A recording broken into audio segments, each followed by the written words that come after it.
77, 78, 79. Welcome to Bad Influence. This week we're looking at football games, and we've got some of the country's top players in the studio with us to give us their opinion on the megabyte matches. And that includes a preview of what could be the best Mega Drive football sim ever, FIFA International Soccer.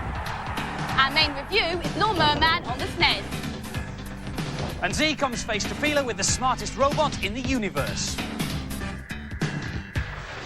But first, an item about a sadly neglected part of your game system, joysticks and joypads. Now, joysticks have been around for ages, but joypads are relatively new. They were launched in 1985. This one was the start of it all, the one that came with the NES. They both do basically the same thing. They let you control the game by sending signals to the console or computer that you're operating. The most common ones are called digital, and this is how they work. Now, don't try this yourself, because we found that if you take these apart, they're jolly hard to get back together again. This is the inside of a joystick, and as you can see, there are 4 switches here. And as you move the stick, left or right or up or down, it activates one of the switches. What about moving diagonally? Well, that's easy. If you move the stick diagonally, you can see that it activates 2 switches simultaneously, so the computer knows to move your sprite diagonally. Joypads work in exactly the same way.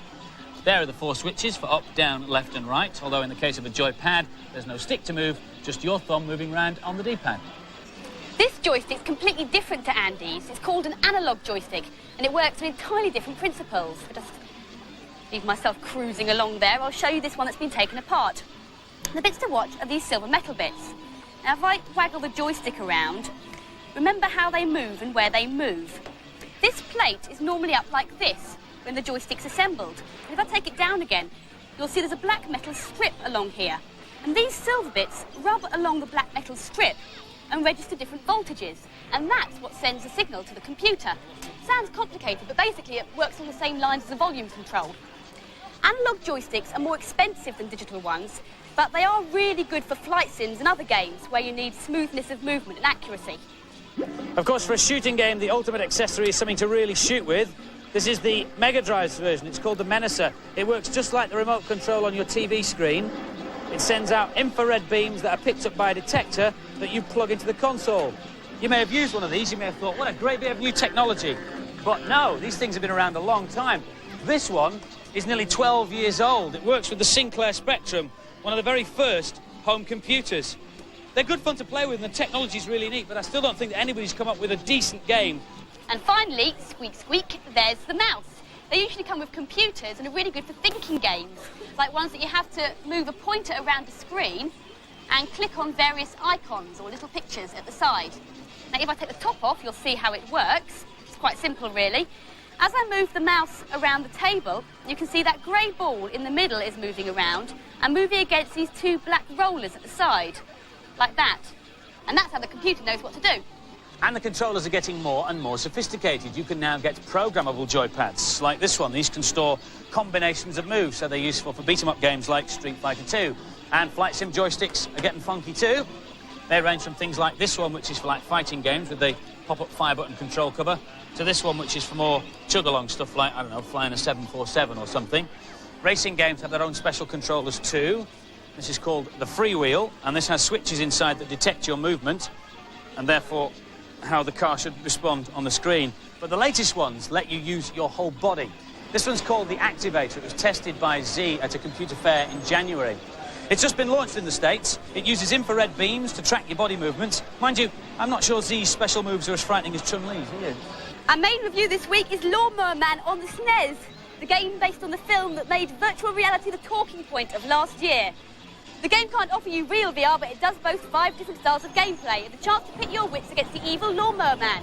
You can choose to play Dr. Angelo or his assistant. Their VR experiments have gone horribly wrong and turned a mild-mannered gardener into a raving cyber monster. It's out on the Game Boy and Mega Drive early next year, and this is what the handheld version looks like. Here's Alex, though, with his views on the SNES game. As film conversions go, this one's pretty good, and the different styles of gameplay really hold it together. There's some nice touches in this game. I mean, look at the way the car goes down there. This is level 1, the basic platform. You can shoot the dustbins and you collect things like bonuses on those CD data cards, and then you shoot the Lawnmower Man's henchmen, all these soldiers. What I've got to do on this level is fight my way through to the warp gate at the end. Access is denied at the moment, but if I shoot it, then I can go into the cyber world. Here I've walked through into a virtual world. What you've got to do is fly through the holes in the wall. It's quite hard though, because just one touch on the sides and you'll zap all the way back to the beginning. I think they could have put a bit more detail in. This is the level that really reminded me of the film. What I've done is I've moved into the computer to fight Joe face to face, as it were. I think this gameplay puts a little bit more variety into the game. This is one of my favourite levels. There's loads to do in this game, and the gameplay certainly varied, but the graphics are a bit basic.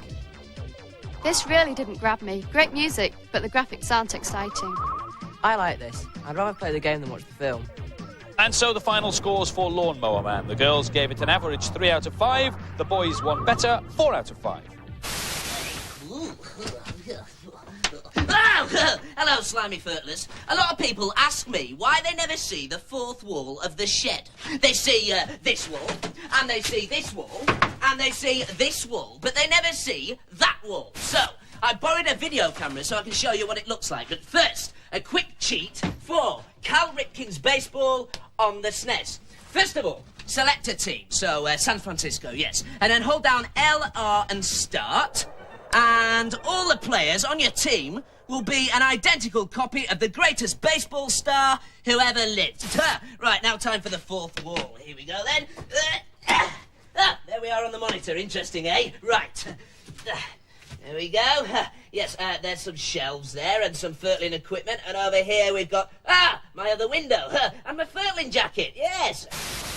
I'm glad there's a fourth wall to keep him in. This week, Z's in Boston. He's gone to see a company called IS Robotics who make an entirely new sort of robot. He starts his report, though, in the Boston Computer Museum. In the early days of robotics, scientists made robots in their own image and tried to copy some of the way we do things, like walking, for instance.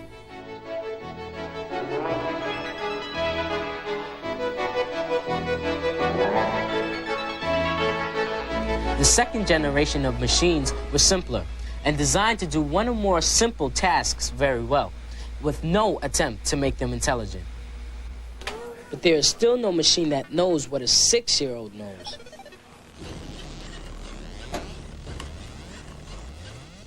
IS Robotics have been developing a different kind of robot, which looks more like an insect. Genghis has simple motivations. Just like an ant, he walks until he meets an obstacle, then tries to overcome it. Although he may not be much to look at, Genghis 2 is one of the most intelligent robots ever built. His brain is made up of 4 computers, which control all of his functions, including the 12 precise motors in his 6 legs. He knows where he is in his environment from a battery of sensors. He can pick up changes in the heat field to know where people and animals are. He has infrared sensors to pinpoint solid objects, and there are force sensors on his legs, which tell him when he's pushing hard against something. Not forgetting this, which tells him when he's on the level. But this is the clever bit. Because Genghis knows better than to keep making the same mistake, if he meets an obstacle, he is programmed to try and get out of trouble. If it senses obstacles within its antennas, it will reverse and go the other way. It can also sense objects with its legs. If a leg is stalled, on the next step, it will lift its leg higher, so it's able to climb over a higher obstacle. Then, if the leg is stalled more than twice in a row, it knows that the obstacle is too high to climb over, so it will reverse and try a different path. Nero is Genghis's big brother. He's got more of everything and knows where he is even better. He knows if his feet are touching the ground or in the air, and exactly where in space they are. He carries this video camera and can pick up things with this manipulator system.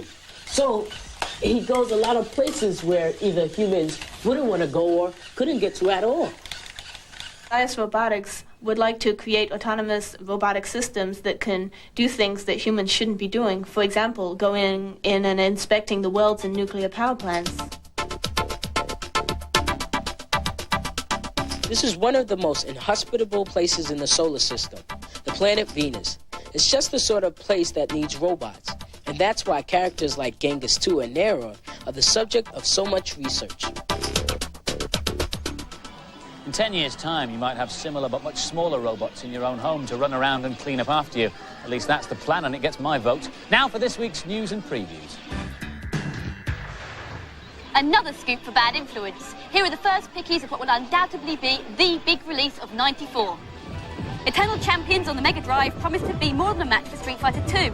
The game features the 11 greatest fighters of all eternity who have one last chance to fight to regain the gift of life.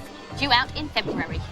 Blow away winter's icy chill with the strangely named Malibu Bikini Volleyball for the Lynx. You choose from a range of sleek or hunky players. You can even hook up with another Lynx player for a head-to-head. It's out this month. There's a stunning new 3D game coming out for the CDI. Kether features detailed graphics as you fly through 5 ancient temples, testing your reflexes and speed. Each temple holds a different test. As you'd expect, this CD game boasts brilliant music and loads of speech to really set the scene. Hello again, slimy furtlers. To be brilliant at video games, you have to make sure that you eat the right kind of foodstuffs. I've done a lot of research into foods that help you play. For example, for stamina, to keep you going through 17 levels or more, eat sunflower seeds. For hand-eye coordination, you must eat at least once a day mung beans, but only those grown on the south side of the Acapulco Mountains. I discovered this little level cheat for Jungle Strike on the Mega Drive after eating diced Chinese beetroot. All you have to do is enter the password N4FHVRWT7FT, and then when you start the game, you'll be on level 9 and you'll have exactly 12 lives. And now, to achieve the maximum rate of fire, eat these. This is me without sprouts. Like so. And this is me on sprout power.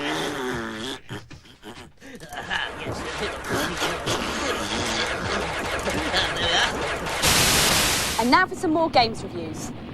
This is a title sequence from Microcosm on the Mega CD, which we just had to show you because it looks so good. The story is set in the future on the planet Bodor. 2 big mining corporations are battling it out for control of this world, and the weaker one has resorted to underhand means. Using the latest micro-technology, their scientists have injected a super sophisticated set of control mechanisms into the body of the rival corporation's president, whose name is Corsby. With it so far? Your job is to enter this man's body and rid it of the deadly invasions. Here's Paul. This is a really original game. Every level set in a different part of the body. As I go along, I got to destroy all the mechanisms which the bad guys have implanted. The backgrounds are great, but the main sprite is not very good. Ah, great, here's a power-up, I can get it. Yes, I got it. Now I can use some of the different weapons. To me, all the levels look the same. And you can't go the way you want to go. You have to follow the computer route. It's not the most challenging game I've played, but deserves 4 stars of great graphics and excellent gameplay. This is a really good idea and the graphics are brilliant. It really looks as if you're inside someone's body. A lot of thought and attention has gone into the graphics of this game. It looks fantastic and plays well too.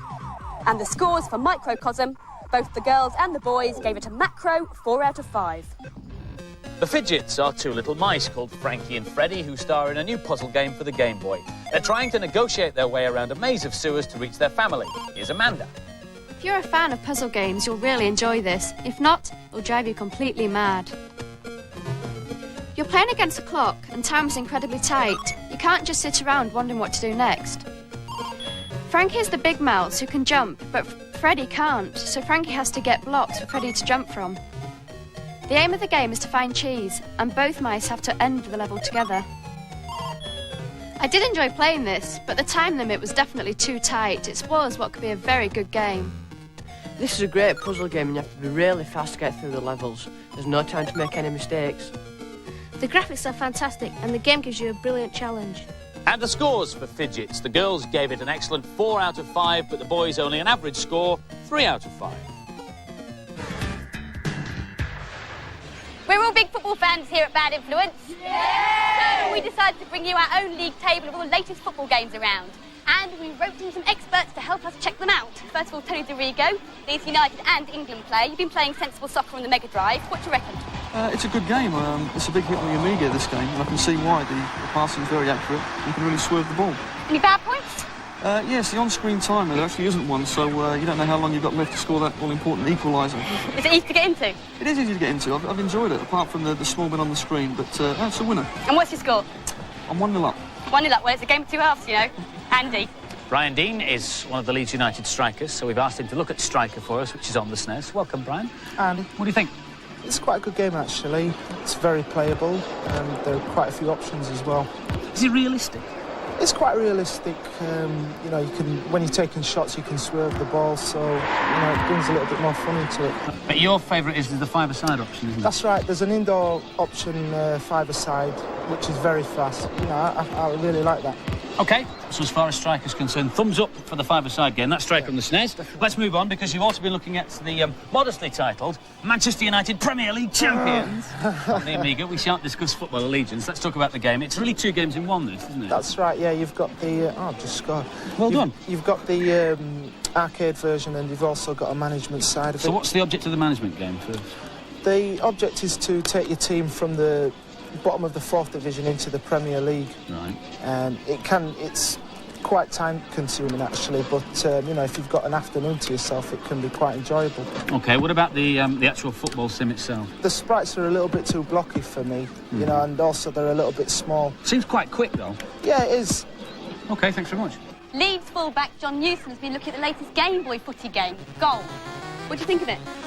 It's very hard to play, to be honest. You have difficulty to see the ball and the pitch because of the size of the screen. Why does it keep flicking to different views like that? That's when you kick the ball. A lot of the time it goes up in the air, and the angle of looking at the pitch changes, and it's really difficult to see where the ball's going to land.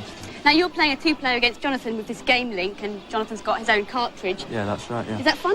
Yeah, it's a lot better than playing against a computer. I've never scored against a computer. At least when you play against each other, you've got a bit of a chance. So. Well, I'll give you a chance to play another footy game to have a go at scoring over on the SNES.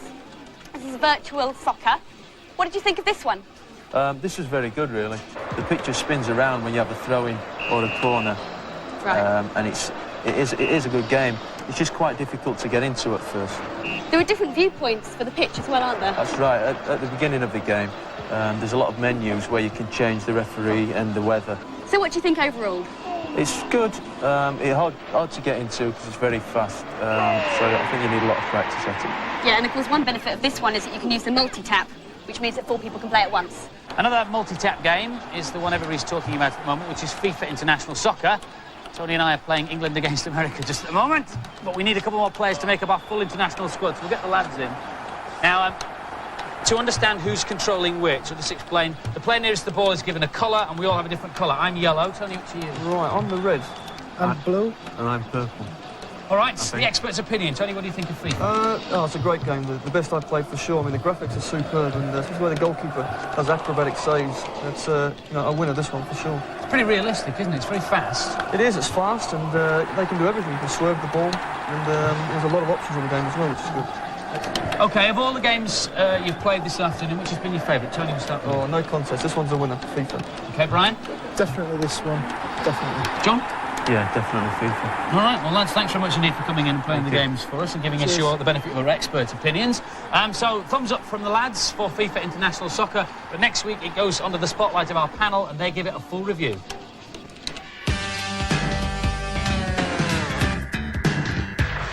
If you want to read the data blast, set your video recorder going now. Last week's competition prize was a Game Gear with the Jungle Book game. The question was, who wrote the book upon which Jungle Book was based? And the answer is Rudyard Kipling.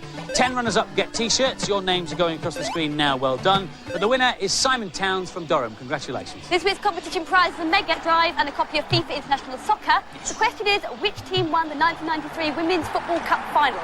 Phone in your answers on 0891 700 100. Calls will cost no more than 25p. Make sure you get permission from whoever pays the phone bill. Lines will close at midnight on Monday. And remember, it's a game of two halves. Bye-bye. I'm over the moon. See ya.